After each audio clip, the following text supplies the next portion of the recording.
ভালুকায় নানা কর্মসূচির মধ্য দিয়ে বাংলাদেশ জাতীয়তাবাদী দল বিএনপি-এর ৪৭তম প্রতিষ্ঠা বার্ষিকী উদযাপন করা হয়েছে। প্রধান অতিথি হিসেবে উপস্থিত ছিলেন ময়মনসিংহ দক্ষিণ জেলা বিএনপির আহ্বায়ক জাকির হোসেন বাবলু।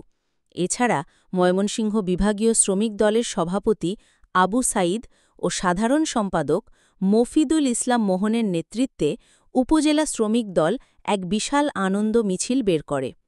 উপজেলা শ্রমিক দলের নেতা মতিউর রহমান মতিন, আসাদুজ্জামান আসাদ ও আব্দুল আল নোমান ও হুমায়ুন কবির হিমুর নেতৃত্বে মিছিলটি ভালুকা পৌর সদরের বিভিন্ন সড়ক প্রদক্ষিণ শেষে ভালুকা বাসস্ট্যান্ডে এক সংক্ষিপ্ত আলোচনায় মিলিত হয়।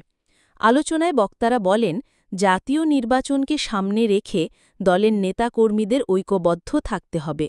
একই সঙ্গে বিএনপির ভারপ্রাপ্ত চেয়ারম্যান তারেক রহমান ঘোষিত ৩১ দফা বাস্তবায়নে মনোযোগী হওয়ার আহ্বান জানান তারা।